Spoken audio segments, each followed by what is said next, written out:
Gibah, secara tak sadar banyak orang sering melakukan. Padahal, dosanya sangat besar dan bisa mendatangkan ancaman siksa kubur di akhirat. Manusia memiliki kecenderungan bercerita banyak kepada orang lain dan topik yang paling mudah adalah bercerita tentang orang lain. Terlebih lagi ketika sedang dalam keadaan marah pada seseorang, terkadang mengungkapkan keburukan orang tersebut adalah hal yang lumrah dan ringan. Hal tersebut tentunya bisa berkembang dengan memberitakan kabar yang tidak benar, membuat perkataan yang tidak jujur dan melakukan kebohongan. Inilah perilaku yang sering kita lakukan tanpa sadar, padahal itu termasuk maksiat. Dalam surat Al-Hujurat ayat 12 disebutkan, "Hai orang-orang yang beriman, jauhilah kebanyakan purbasangka, kecurigaan, karena sebagian dari purbasangka itu dosa. Dan janganlah mencari-cari keburukan orang dan janganlah menggunjingkan satu sama lain." Adakah seorang di antara kamu yang suka memakan daging saudaranya yang sudah mati? Maka tentulah kamu merasa jijik kepadanya. Dan bertakwalah kepada Allah. Sesungguhnya Allah Maha Penerima Taubat lagi Maha Penyayang. Berdasarkan firman Allah SWT tersebut, orang yang menggunjing sama dengan memakan daging saudaranya yang sudah mati, bangkai. Lalu apa hukumnya membuka aib atau menggunjing? Karena Allah Subhanahu wa Ta'ala dan Rasulullah Shallallahu Alaihi Wasallam sudah secara jelas dan tegas melarang membicarakan aib orang lain, maka tentu menggunjing itu hukumnya haram. Benarkah dosa ghibah lebih besar dari zina?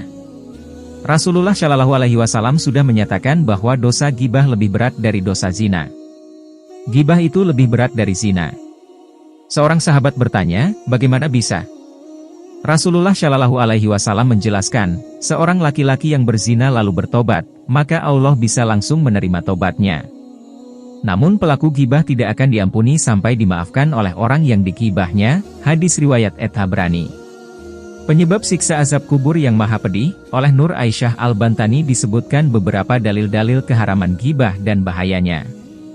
1. Allah Subhanahu wa Ta'ala berfirman, "Sesungguhnya orang-orang yang ingin agar berita, perbuatan yang amat keji itu tersira di kalangan orang-orang yang beriman, bagi mereka azab yang pedih di dunia dan di akhirat.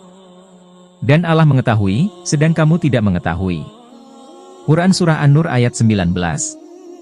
2. Di dalam Sunnah Abu Dawud tercantum sebuah hadis yang diriwayatkan dari jalan Aisyah. Beliau berkata, "Wahai Rasulullah, cukuplah menjadi bukti bagimu kalau ternyata Syafi'ah memiliki sifat demikian dan demikian." Salah seorang periwayat hadis menjelaskan maksud ucapan Aisyah bahwa Syafi'ah itu orangnya pendek. Maka Nabi Shallallahu Alaihi Wasallam bersabda, "Sungguh engkau telah mengucapkan sebuah kalimat yang seandainya dicelupkan ke dalam lautan niscaya akan merubahnya." 3. Diriwayatkan dari Ibnu Umar radhiyallahu anhu, dia berkata, Rasulullah Shallallahu Alaihi Wasallam bersabda, "Wahai orang yang telah menyatakan Islam dengan lisannya namun iman itu belum masuk ke dalam hatinya, janganlah kalian semua menyakiti sesama muslim, janganlah kalian membuka aib mereka dan janganlah kalian semua mencari-cari, mengintai kelemahan mereka.